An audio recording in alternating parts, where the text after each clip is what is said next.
संपूर्ण महाराष्ट्रातील माझ्या सर्व सन्माननीय पोलीस पाटील बांधवांना आणि गावातील सर्व जागृत नागरिकांना नमस्कार.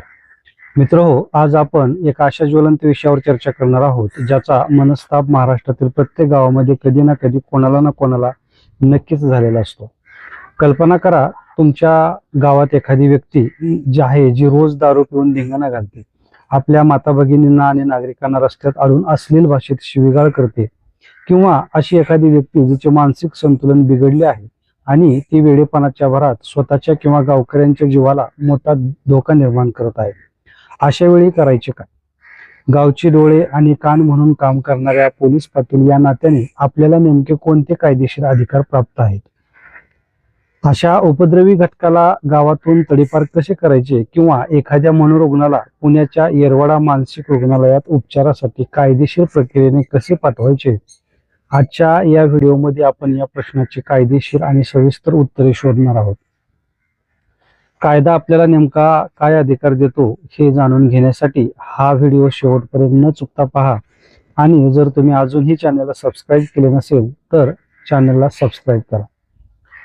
मित्रहो, सर्वात आधी आपण त्या लोकांबद्दल बोलूया जे मुद्दामून दारूच्या नशेत किंवा वैयक्तिक वैमनस्यातून गावात रोज कायदा आणि सुव्यवस्था बिघडवतात.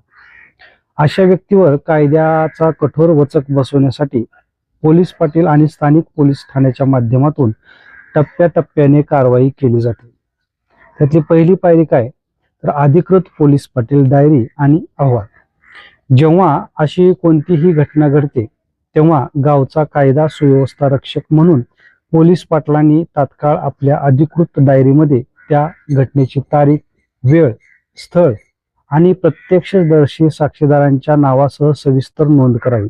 त्यानंतर गावातील त्रस्त नागरिकांचे जबाब किंवा सह्यांचे पत्र एकत्र करून एक कायदेशीर पोलीस पाटील अहवाल तयार करावा आणि तो स्थानिक पोलीस ठाण्याच्या बीट अंमलदाराकडे किंवा सहाय्यक पोलीस निरीक्षक साहेबांकडे अधिकृतरित्या सुपूर्द करावा. दुसरी पायरी काय, तर भारतीय नागरिक सुरक्षा संहिता कलम 126 या नव्या कायद्यानुसार BNSSच्या कलम 126 अंतर्गत अत्यंत महत्वाची तरतूद आहे. जर एखाद्या व्यक्तीमुळे गावात सतत शांतता भंग होत असेल किंवा तणाव निर्माण होत असेल तर पोलीस पाटील आणि पोलिसांच्या संयुक्त अहवालावरून उपविभागीय दंडाधिकारी SDM म्हणजेच प्रांताधिकारी यांच्या न्यायालयामार्फत त्या उपद्रवी व्यक्तीला कायदेशीर नोटीस बजावली जाते. तिथे त्या व्यक्तीला न्यायालयासमोर उभे राहावे लागते आणि पुढील 6 महिने किंवा 1 वर्षासाठी मी गावात शांतता राखून कोणतेही गैरवर्तन करणार नाही असा चांगल्या वर्तणुकीचा प्रतिज्ञापत्रित जामीन लिहून द्यावा लागतो. जर त्या व्यक्तीने हा बॉन्ड मोडून पुन्हा गावात दंगा केला तर त्याला थेट कागदोपत्री कोणत्याही जामिनाशिवाय तुरुंगाची हवा खावी लागते. पण मित्रहो, काही डोकेफिरे लोक असे असतात जे या छोट्या मोठ्या नोटिसांना किंवा जामिनांना अजिबात जुमानत नाहीत. ते जामिनावर बाहेर आले की पुन्हा तीच मगरुरी आणि तोच धिंगाणा सुरू करतात. मग अशा सराईत उपद्रवी आणि गुन्हेगारी प्रवृत्तीच्या लोकांना कायमची वठणीवर आणण्यासाठी कोणता कायदा आहे? तो म्हणजे अत्यंत कडक तडीपारीचा कारवाई. महाराष्ट्र पोलीस कायदा 1951च्या कलम 55, 56 आणि 57 नुसार अशा उपद्रवी व्यक्तीला गावातून, संपूर्ण तालुक्यातून किंवा थेट जिल्ह्याच्या हद्दीतून काही महिने ते 2 वर्षापर्यंतच्या कालावधीसाठी तडीपार केले जाऊ शकते. याची कायदेशीर प्रक्रिया नेमकी कशी चालते समजून घ्या. त्यातला पहिला मुद्दा आहे तो म्हणजे गोपनीय अहवाल. पोलीस पाटील आपल्या अधिकाराचा वापर करून गावातील त्या व्यक्तीविरुद्धचे जुने गुन्हे, लोकांचे तक्रार अर्ज आणि स्वतःचा एक गोपनीय अहवाल तयार करतात आणि तो थेट स्थानिक पोलीस निरीक्षकाकडे सुपूर्द करतात. दुसरा मुद्दा म्हणजे प्रस्तावाची मंजुरी. पोलीस स्टेशनच्या माध्यमातून हा तडीपारीचा प्रस्ताव पुढील मंजुरीसाठी उपविभागीय पोलीस अधिकारी म्हणजे DYSP यांच्याकडे सादर होतो. त्यानंतरचा अंतिम आदेश म्हणजे हा प्रस्ताव शेवटी जिल्हा दंडाधिकारी किंवा पोलीस अधीक्षक यांच्या न्यायालयात रीतसर सुनावणीसाठी येतो. दोन्ही बाजू तपासून जर गरज भासली तर त्या व्यक्तीला जिल्ह्यात येण्यास सक्त मनाई करणारा तडीपारीचा आदेश पारित केला जातो. या आदेशानंतर जर ती तडीपार व्यक्ती छुप्या पद्धतीने पुन्हा गावात आढळली तर तिला विना वॉरंट थेट अटक करून थेट जेलमध्ये डांबले जाते. मित्रहो, आता आपण एका अत्यंत संवेदनशील, गंभीर आणि दुर्लक्षित राहिलेल्या मुद्द्याकडे वळूया.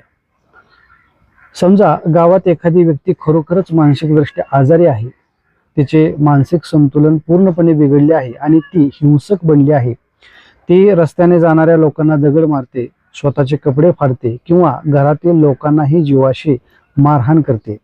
अशा व्यक्तीला आपण गुन्हेगार मानून थेट पोलीस लॉकअपमध्ये किंवा जेलमध्ये टाकू शकत नाही, कारण कायदा अशा व्यक्तींना मानसिक रुग्ण मानतो. अशा हिंसक किंवा गंभीर मनोरुग्णाला उपचारासाठी थेट पुण्यातील प्रादेशिक मानसिक रुग्णालय, येरवाडा मेंटल हॉस्पिटल किंवा शासकीय मनोरुग्णालयात पाठवण्यासाठी मानसिक आरोग्य सेवा कायदा 2017 या कायद्यानुसार कायदेशीर प्रक्रिया राबवावी लागते. याची कायदेशीर आणि अधिकृत प्रक्रिया अशी असते. सर्वात प्रथम पोलीस पाटील आणि स्थानिक पोलिसांच्या मदतीने त्या रुग्णाला सुरक्षितपणे ताब्यात घेऊन जवळच्या सरकारी जिल्हा रुग्णालयात दाखल केले जाते. तिथले सरकारी मानसोपचार तज्ज्ञ सखोल तपासणी करून ती व्यक्ती मानसिकदृष्ट्या आजारी असल्याचा अधिकृत वैद्यकीय अहवाल देतात. त्यानंतर दुसरी त्यातली म्हणजे प्रक्रिया आहे ती म्हणजे न्यायालयीन आदेश. कोणत्याही व्यक्तीला तिच्या संमतीशिवाय सक्तीने मानसिक रुग्णालयात भरती करण्यासाठी प्रथम वर्ग न्याय दंडाधिकारी यांच्या न्यायालयाचा अधिकृत आदेश काढावा लागतो. पोलीस पाटील आणि पोलीस स्टेशनच्या वतीने न्यायालयात कायदेशीर अर्ज दाखल केला जातो की या व्यक्तीमुळे स्वतःच्या आणि संपूर्ण गावकऱ्यांच्या जीवाला गंभीर धोका निर्माण झाला. सुरक्षित रवानगी. तिसरा मुद्दा, न्यायालयाकडून आदेश प्राप्त झाल्यानंतर पोलीस बंदोबस्तात त्या रुग्णाला अत्यंत सुरक्षितपणे पुण्याच्या येरवाडा मनोरुग्णालयात पुढील उपचारासाठी दाखल केले जाते. हाच एकमेव कायदेशीर आणि मानवीय मार्ग आहे. तर माझ्या सन्माननीय पोलीस पाटील बांधवांनो आणि सुजाण नागरिकांनो, कायदा आपल्याला एवढे मोठे, प्रभावी आणि स्पष्ट अधिकार देतो, पण बऱ्याचदा गावात काय होते, कशाला कोणाच्या अध्यात मध्यात पडायचं, उद्या आपल्याशी भांडायला येईल म्हणून लोक गप्प बसतात आणि तो उपद्रवी माणूस डोक्यावर मिरे वाटायला लागतो. म्हणूनच सर्व पोलीस पाटील बांधवांना माझे कळकळीचे आव्हान आहे, आपल्या अधिकृत डायरीचा आणि अधिकारांचा पुरेपूर वापर करा. जेव्हा गावातील पीडित लोक तुमच्याकडे तक्रार घेऊन येतात तेव्हा त्यांना कायदेशीर धीर द्या. आजकाल प्रत्येकाच्या खिशात मोबाईल आहे.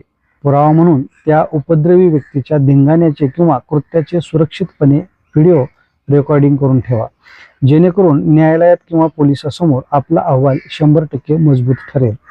कायद्याच्या चौकटीत राहून जर आपण योग्य आणि ठोस पावले उचलली तर गावातील दारुड्याचा, गुंडाचा आणि त्रासदायक घटकांचा बंदोबस्त करणे प्रशासनासाठी फक्त 1 दिवसाचे काम आहे. मित्रहो, गाव शांत तर देश शांत, आणि गाव शांत राखण्याची ही सर्वात मोठी जबाबदारी आपल्या सर्वांची आणि प्रामुख्याने गावच्या पोलीस पाटलांची आहे. मला पूर्ण खात्री आहे की आजच्या या सविस्तर आणि कायदेशीर विश्लेषणामुळे तुम्हाला खूप मोलाची माहिती मिळाली असेल. हा व्हिडिओ तुम्हाला कसा वाटला? तुमच्या गावातही असा काही त्रास आहे का? मला कमेंट बॉक्समध्ये नक्की लिहून कळवा. हा अत्यंत महत्त्वाचा आणि माहितीपूर्ण व्हिडिओ महाराष्ट्रातील प्रत्येक नागरिकापर्यंत, प्रशासनापर्यंत आणि विशेषतः प्रत्येक पोलीस पाटील बांधवापर्यंत व्हॉट्सॲप आणि फेसबुकवर जास्तीत जास्त शेअर करा. माहिती खरोखरच मोलाची वाटली असेल तर व्हिडिओला लाईक करा आणि अशाच कायद्याच्या आणि हक्काच्या माहितीसाठी आपल्या चॅनेलला सबस्क्राईब नक्की करा. लवकरच भेटू एका नवीन आणि अत्यंत कडक कायदेशीर विषयासह. तोपर्यंत सतर्क रहा, सुरक्षित रहा. जय हिंद, जय महाराष्ट्र.